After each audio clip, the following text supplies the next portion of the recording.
아멘. 할렐루야. 오늘 새벽에도 예배 자리에 나오신 여러분들에게 하나님의 은혜가 가득 넘치기를 간절히 축원합니다. 우리가 인생을 살아가다 보면 예기치 못한 고난이 닥쳐올 때도 있고, 때로는 감당할 수 없는 대적들로부터 고난을 당하기도 합니다. 그런데 그런 상황 가운데 처했을 때 무엇보다 가장 힘든 것은, 나는 이렇게 힘들고 고통스러운데 하나님께서 내 삶 가운데 아무런 개입도 하지 않으시고 아무런 일도 하지 않는다라고 느껴지는 때가 있기 때문입니다. 나의 대적은 나를 애워싸지만 하나님은 침묵하시고 아무런 말을 하지 않는 것처럼 느껴지기도 합니다. 오늘의 시인 또한 그런 비슷한 상황 가운데 처한 것으로 보여집니다. 2절 말씀에 보면, 주의 원수들이 떠들며 주를 미워하는 자들이 머리를 들었다, 이렇게 말씀하고 있어요. 원수들이 소란을 피우며 난동을 피우고 있습니다. 그들의 교만함이 하늘을 찌르고 있어요. 지금 원수들의 목적은 하나입니다. 바로 이스라엘 민족을 공격해서 멸망하게 하는 것입니다. 3절과 4절 말씀입니다. 그들이 주의 백성을 치려하여 관계를 깨하며 주께서 숨기신 자를 치려고 서로 의논하여 말하기를, 가서 그들을 멸하여 다시 나라가 되지 못하게 하여 이스라엘의 이름으로 다시는 기억되지 못하게 하자나이다. 오늘 말씀을 통해 알 수 있는 이 악한 대적들의 계획은 분명합니다. 이스라엘 나라를 멸하여서 더 이상 나라가 되지 못하게 하며 이스라엘의 이름이 다시는 이 땅 가운데 기억되지 못하게 하자. 이 목표를 가지고 지금 여러 나라들이 동맹을 맺고 있는 것입니다. 지금 시인과 이스라엘 민족이 그런 감당할 수 없는 상황 가운데 큰 어려움을 겪고 있는 것입니다. 대적의 공격 앞에서 우리 민족은 나는 아무것도 할 수가 없습니다.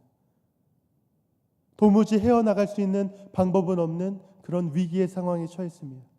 이런 상황에 처했을 때 우리는 무엇을 할 수 있을까요? 1절 말씀 함께 읽겠습니다. 하나님이여 침묵하지 마소서, 하나님이여 잠잠하지 마시고 조용하지 마소서. 시인은 자신의 그 민족이 처한 이 어려움을 스스로 해결할 수 없다는 것을 너무나 잘 알고 있었습니다. 그래서 이 문제를 해결하기 위해서 지금 하나님의 도우심을 구하고 있는 것입니다. 내가 처한 현실은 헤어나올 수 없는 수렁에 빠진 것과도 같습니다. 지금 당장이라도 적들은 쳐들어와서 우리를 위협할 것만 같고, 그 상황 가운데 하나님은 아무런 말씀을 하고 계시지 않습니다. 하지만 그런 상황에 처한다 할지라도 결국 이 문제를 해결할 수 있는 분은 하나님밖에 없음을 신뢰하는 것, 이것이 우리가 가져야 할 믿음의 모습인 것입니다. 이 1절 말씀을 한마디로 정리하자면, 하나님 침묵하지 마시고 우리에게 말씀해 주십시오. 하나님 잠잠하지 마시고 우리에게 뭐라도 말씀해 주십시오. 지금 그것을 구하고 있는 거예요. 하나님께서 말씀하신다는 것은 단순히 하나님께서 말을 하신다는 것 그 이상의 의미가 있기 때문입니다. 직접 일하시고 직접 행하시는 것을 의미하는 거예요. 왜 그렇게 우리가 이해할 수 있냐면, 하나님께서는 말씀하시는 것과 행동하시는 것이 동일하신 분이기 때문입니다. 그래서 시인은 지금 하나님의 도우심을 구하며 하나님께서 해결해 주시기를, 하나님께서 건져 주시기를, 하나님께서 이 위기 가운데 우리를 이끌어 주시기를 기도하고 있는 것입니다. 사랑하는 성도 여러분, 우리가 인생을 살다 보면 이처럼 정말 중요하다고 여겨지는 그 순간 가운데 하나님께서 아무런 일을 하지 않는 것처럼 느껴지는 순간들이 있습니다. 그러면 너무나 답답해요. 나는 너무나 힘들고 어려운데 도무지 어떻게 해야 할지 알지 못하는데 하나님께서도 내 삶에 아무런 말도 아무런 개입도 하지 않는다라고 느껴지면 어떻게 살아가야 할지 막막하기만 합니다. 때로는 그래서 하나님을 원망하기도 하는 것이 우리의 모습입니다. 그런데 시간이 지나고 나서 우리의 삶을 되돌아보다 보면 그때는 분명히 하나님께서 아무것도 하지 않는다라고 느껴지던 그 순간들이, 그 순간에도 여전히 하나님은 일하시고 계셨음을 깨닫게 되는 그 순간들이 있더라는 거예요. 그때는 그렇게 느껴지지 못했는데 되돌아보니까 하나님이 일하셨구나. 하나님이 없었다면 그 문제를 해결할 수 없었구나. 하나님이 일하시지 않았다면 지금의 내가 있을 수 없었구나. 이것을 깨닫게 되는 그런 시간들이 있습니다.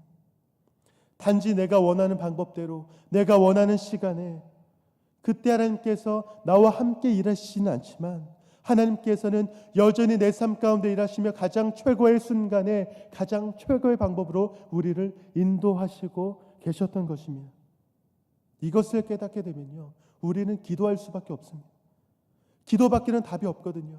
지금 하나님께서 아무것도 하지 않는 것처럼 느껴지는 그 순간에도 지금까지 인도하셨던 하나님께서 여전히 나를 인도하신다라는 믿음이 있기 때문에 하나님께 기도할 수 있으며 하나님께 구할 수 있는 것입니다. 지금 내가 어떠한 환경과 상황 가운데 처해 있든지 우리 하나님께서는 지금도 우리의 삶에 여전히 역사하고 계십니다. 우리의 삶, 한 사람 한 사람의 삶 가운데 여전히 하나님께서는 일하시고 계세요. 저 사람에게는 일하고 계시지만 나에게는 일하지 않구나. 저 사람에게는 은혜를 주시지만 나에게는 아무것도 행하지 않으시구나. 우리가 이런 마음이 든다 할지라도 사실은 그런 것이 아니라 지금 내가 느끼지 못할 뿐이라는 것입니다. 사랑하는 여러분, 우리의 삶 가운데 매 순간 일하시며 여전히 일하시고 여전히 우리의 삶을 인도하시는 그 하나님의 인도하심과 그 하나님의 손길, 그것이 내 삶 가운데 충만하게 있음을 믿음으로 고백하는 여러분들이 되시기를 간절히 축원합니다. 하나님께서는요, 하나님의 백성들이 고통당하고 고난 가운데 있을 때 가만히 있지 않으시는 이유가 분명히 있습니다. 누군가 하나님의 백성을 대적한다는 것은 사실 하나님의 백성 그 사람만을 대적하는 것이 아니라 하나님을 대적하는 것과 같은 의미입니다. 오늘 말씀 가운데 이스라엘의 대적들이 지금 이야기하는 것을 우리가 좀 보기 원합니다. 4절 말씀에서 이렇게 이야기를 해요. 그들을 멸하여 나라가 되지 못하게 하며 다시는 기억되지 못하게 하자. 12절에서도 하나님의 목장을 우리의 소유로 취하자. 지금 이렇게 이야기하는 것을 보시기 바랍니다. 여기서 말하는 하나님의 목장이 이 가나안 땅을 의미하는 것이거든요. 지금 그 나라를 없이하고 그 민족을 없이하고 이 세상 가운데 더 이상 존재하지 못하도록 하자라고 지금 결의한 것이 이 악한 대적들의 모습입니다. 그런데 여러분, 이스라엘 민족이 이 땅 가운데 사라진다는 것은 단순히 한 나라가 사라지고 한 민족이 사라진다는 것, 그 이상의 의미가 있습니다. 지금 이스라엘 민족은 우리가 흔히 선민이라고 이야기하는 하나님께서 선택하신 민족이며 하나님께서 주관하시는 하나님의 백성들입니다. 이스라엘 민족은 하나님의 기업이기 때문에 하나님께서 돌보시는 하나님의 백성이라는 거예요. 그런데 그들을 없앤다라는 것이 무엇을 의미하는 것입니까? 하나님의 통치를 거스른다는 것이며 하나님의 계획을 무너뜨린다라는 것을 의미하는 거예요. 하나님의 계획과 하나님의 통치와 전면으로 지금 대적해서 하나님을 넘어서서 하나님이 이 세상 가운데 더 이상 드러나지 못하도록 하겠다라는 것이 그들의 그 이면 가운데, 그들의 그 공격의 이면 가운데 지금 담겨져 있는 마음이라는 것입니다. 결국 이 싸움은 누구와 누구의 싸움입니까? 한 민족과 그것을 대적하는 또 다른 민족들의 싸움이 아니라 하나님을 대적하는 세력들과 하나님과의 싸움인 것입니다. 그래서 하나님께서는 그들의 악행을 그냥 두고 보지 않으시는 것입니다. 지금 이스라엘 민족과 지금 대적하고 있는 이 동맹의 나라들 한번 보세요. 그들 가운데는 이스라엘과 혈연 관계에 있는 그런 민족들 또한 있습니다. 에돔, 이스마엘, 모압, 암몬, 이런 민족들이 결국 이 이스라엘 민족과 혈연 관계에 있는 그런 민족들 아닙니까?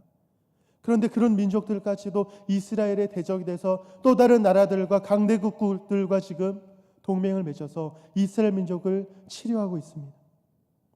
이렇게 경험하고 싶지 않는 이런 위기와 어려움이 찾아올 때 우리가 좌절하거나 낭망하지 않고 오직 하나님만을 바라봐야 하는 이유가 바로 여기에 있는 것입니다. 저들이 지금 나를 대적하는 것이 아니라 하나님을 대적하는 것이기 때문에, 나 혼자만의 싸움이 아니라 나와 하나님이 함께 하시는 싸움이며 결국 내가 아닌 하나님께서 대신 싸우시는 하나님의 싸움이기 때문입니다. 역대하 20장 말씀에 보면 오늘 이 시의 상황과 비슷한 유사한 상황이 등장을 합니다. 그래서 어떤 학자들은 이 시의 배경이 바로 여기에 있다라고 주장하는 그런 학자들 또한 있기도 합니다. 이 여호사밧 왕 때예요.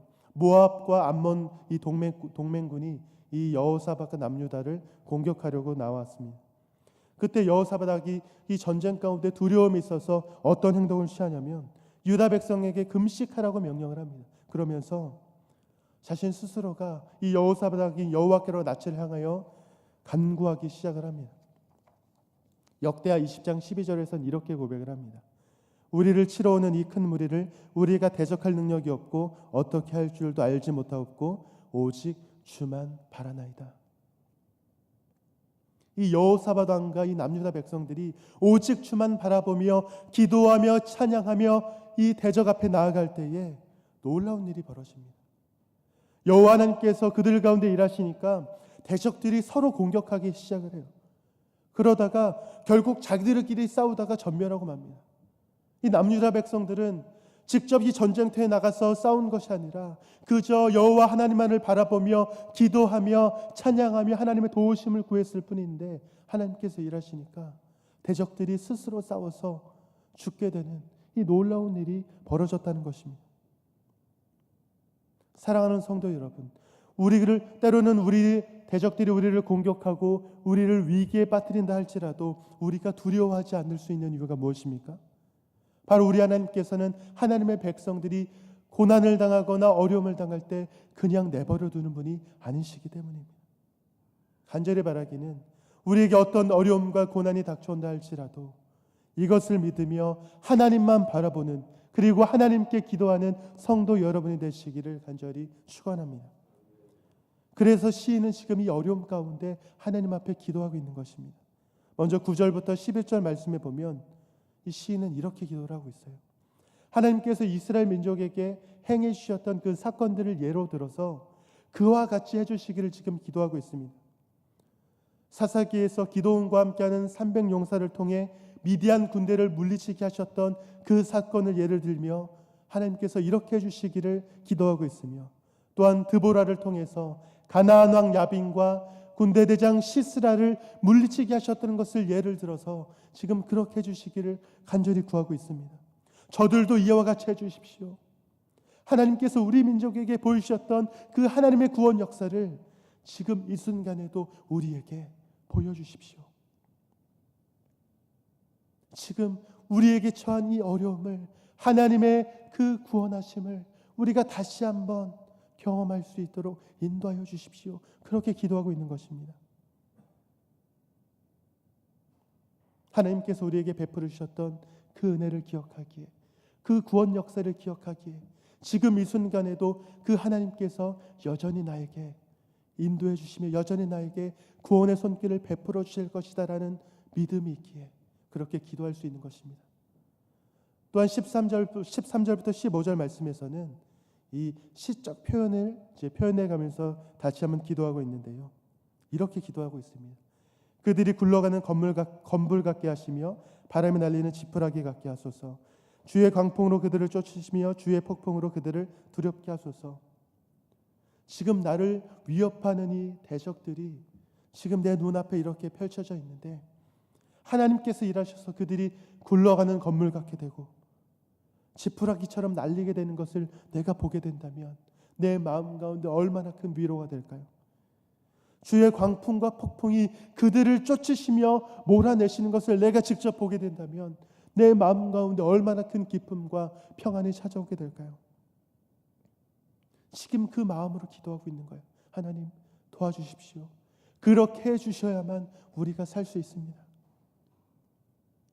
하지만 오늘 이 시편 가운데 무엇보다도 우리가 하나님께서 우리를 대적하는 원수를 물리쳐 주시고 심판해 주시기를 기도해야 하는 가장 큰 이유는 하나님께서 저 대적들을 심판하시는 것을 통해 우리가 구원받는 것, 그것뿐만이 아니라 바로 그들이 심판받는 것을 통해서 온 세상이 오직 여호와 하나님만이 이 땅의 지존자이심을 목도하게 될 수 있기 때문입니다. 16절부터 18절 말씀 우리 함께 읽겠습니다. 여호와여 그들의 얼굴에 수치가 가득하게 하사 그들이 주의 이름을 찾게 하소서. 그들로 수치를 당하여 영원히 놀라게 하시며 낭패와 멸망을 당하게 하사 여호와라 이름하신 주만 온 세계의 지존자로 알게 하소서. 사랑하는 성도 여러분, 우리가 인생을 살아가다 보면 예기치 못한 어려움이 닥쳐오는 때가 있습니다. 때로는 우리를 대적하는 원수들 때문에 살기 힘든 그런 순간들이 찾아오기도 합니다. 그런데 이런 문제가 없는 인생들이 없어요. 아무런 문제 없고 평안하기만 하고 그저 아무런 문제 없이 아무런 어려움 없이 살아가는 인생들이 없더라는 거예요. 하지만 그런 어려움이 우리에게 닥칠 때마다 우리는 좌절하지 않고 하나님 앞에 기도할 수 있어야 합니다. 우리가 하나님 앞에 기도한다는 것은 내 문제의 해결자가 내가 아니라 하나님이심을 고백하는 행위입니다. 오직 내 문제를 해결해 주실 분은 하나님밖에 없다는 것을 인정하는 것입니다. 하나님께서는 하나님의 백성들이 고난당할 때 그저 바라보는 분이 아니시며 때로는 침묵하기도 하고 때로는 기다리기도 하시지만 그냥 그것으로 멈추시는 분이 아니라는 것입니다. 가장 최고의 순간에 가장 최고의 방법으로 내 인생을 하나님의 뜻 가운데 가장 합당한 모습으로 인도하시는 분이 바로 하나님이시며 우리를 대적 가운데서 건져내 주시는 분이 바로 하나님이십니다. 하나님은 우리를 구원하시는 구원의 하나님이시기 때문입니다. 지금 예배를 드리는 이 자리 가운데 이 자리에 함께하는 모든 성도님들 가운데 감당할 수 없는 슬픔과 고난 때문에 눈물 흘리며 고통 가운데 처한 분이 계시다면 이 시간 그 주님을 간절히 바라며 기도하시길 소망합니다. 하나님께 구원의 손길을 내밀며 부르짖으시기를 간절히 소망합니다. 우리가 하나님만을 의지하며 기도할 때에 하나님께서는 우리를 대적으로부터 건지시며 우리가 처한 모든 환난과 상황과 어려움 가운데서 우리를 구원해 주실 것입니다. 그리고 그것의 마지막은 우리를 대적하는 그 모든 악한 대적들은 하나님의 심판을 받게 되며 온 세상이 우리의 대적들이 심판받는 그 사실을 목도하는 것을 통해 오직 여호와 하나님만이 온 세상의 지존자이심을 목도하게 될 것입니다. 그리고 우리 하나님만이 이 세상 가운데 홀로 높임 받으시며 영광 받으실 것입니다.